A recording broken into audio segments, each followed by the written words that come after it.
यदि आप चैनल पर नए हैं तो चैनल को सब्सक्राइब करके बेल आइकन को भी प्रेस कर दे और वीडियो पसंद आए तो एक लाइक जरूर करके जाए। दोस्तों, गर्भावस्था एक स्त्री के जीवन का सबसे सुंदर पल होता है। ग्रंथों के अनुसार एक माँ अपने बच्चे के भविष्य का निर्माण अपने गर्भ में ही कर देती है। यही वो समय होता है जब एक स्त्री अपने बच्चे में अच्छे विचार और अच्छे संस्कार का बीज बो सकती है।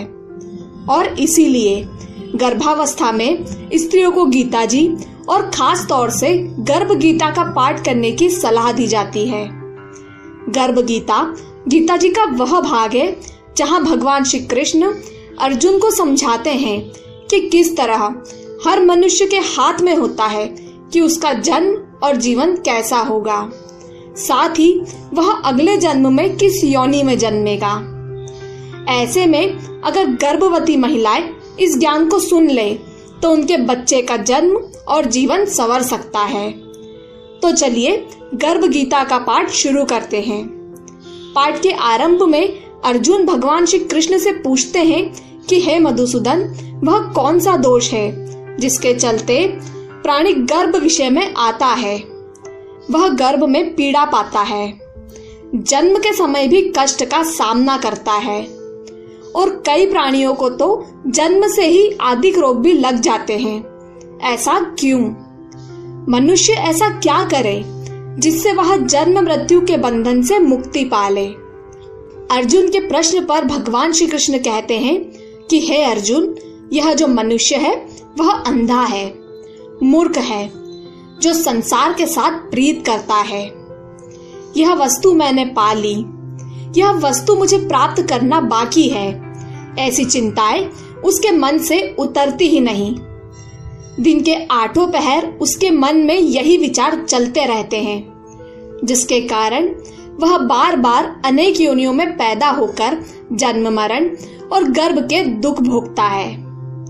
अर्जुन पूछते हैं कि हे माधव, मन तो काम, क्रोध, मोह, लोभ और अहंकार जैसे विकारों का निवास है। इनसे स्वयं को बचा पाना कैसे संभव है? कौन से प्रयास किए जाए जिसके चलते मदमस्त हाथी के समान इस मन को वश में किया जा सके, भक्ति में लगाया जा सके? श्री कृष्ण कहते हैं कि हे अर्जुन, जिस प्रकार एक मदमस्त हाथी को वश में करने के लिए अंकुश का उपयोग किया जाता है, ठीक उसी प्रकार मन को वश में करने के लिए ज्ञान रूपी अंकुश का प्रयोग करना जरूरी है। अभ्यास से ज्ञान और भक्ति दोनों पाए जा सकते हैं। अर्जुन फिर प्रश्न करते हैं कि हे जनार्दन, कुछ लोग अपनी भक्ति करने के लिए वन जंगल जाते हैं, वहीं कुछ सांसारिक मोह माया को छोड़कर जगह जगह भटकते हैं। ऐसे में यह कैसे जाने कि आपकी भक्ति का श्रेष्ठ मार्ग कौन सा है? श्री कृष्ण उत्तर देते हैं कि हे अर्जुन, चाहे वनों में बसने वाले हों या सिर पर जटा धारण करने वाले, शरीर पर भस्म रमाने वाले हों या दर दर भटकने वाले, मेरे दर्शन केवल वही पाते हैं जिनके मन में प्रेम और शुद्ध भक्ति हो। अहंकार से भरा मनुष्य चाहे किसी भी रूप में मेरी भक्ति करे, उसे मेरे दर्शन प्राप्त नहीं होते। अर्जुन पूछते हैं कि हे मधुसूदन, वह कौन सा पाप है जिससे पत्नी मर जाती है?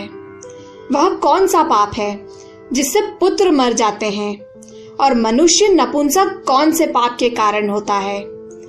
श्री कृष्ण कहते हैं कि हे अर्जुन, जो मनुष्य किसी से कर्ज लेकर उसे चुकाता नहीं, उसकी स्त्री मर जाती है।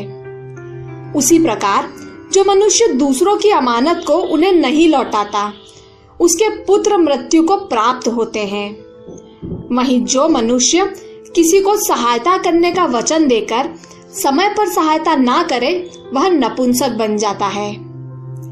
अर्जुन अगला प्रश्न करते हैं और कहते हैं कि हे माधव, वह कौन सा पाप है जिससे मनुष्य सदा रोगी रहता है? और वह कौन सा पाप है जिसके चलते उसे गधे का जन्म प्राप्त होता है? श्री कृष्ण कहते हैं कि हे अर्जुन, जो मनुष्य अपनी कन्या का मूल लगाता है, उसे बेच देता है या कन्यादान करते समय मूल्य लेता है, वह दोषी है।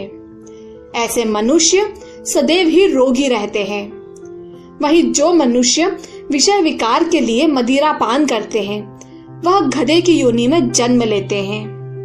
अर्जुन कहते हैं कि हे कृपानिधान, आप कई मनुष्यों को जीवन में स्वर्ण प्रदान करते हैं, कईयों को गाड़ी घोड़े सुविधाएं प्रदान करते हैं, ऐसा क्यों? श्री कृष्ण उत्तर देते हैं कि हे पार्थ, जो मनुष्य स्वर्ण का दान करता है उसे गाड़ी घोड़े जीवन की सभी सुख सुविधाएं प्रदान करता हूँ। वहीं जो मनुष्य अन्न का दान करता है उसे सुंदर स्वरूप, और जो संतों की सेवा करता है उसे पुत्र की प्राप्ति होती है। अर्जुन फिर पूछते हैं कि हे प्रभु, किसी को तो धन बिना परिश्रम के ही मिल जाता है, वहीं कोई सारी उम्र भी धन एकत्रित नहीं कर पाता, इसका क्या कारण है? श्री कृष्ण कहते हैं कि हे पार्थ, जिन्होंने गुप्त दान किया हो या गुप्त रहकर जरूरतमंदों की सहायता की हो, उन्हें अनायासी धन प्राप्त हो जाता है। आगे अर्जुन पूछते हैं कि हे माधव, श्रेष्ठ गुरु की परिभाषा क्या है? इस पर भगवान श्री कृष्ण कहते हैं कि हे पार्थ, जिसने सभी इंद्रियों पर विजय पाली हो, जिसे सारा संसार ही ईश्वर रूपी दिखाई पड़ता हो, जिसके मन में सभी के प्रति उदारता हो, वही श्रेष्ठ गुरु है। और हाँ, जो ऐसे गुरु का शिष्य बनता है वह मुझे प्रिय होता है। गुरु की सेवा करने का अर्थ होता है मेरी सेवा करना, यही सत्य है।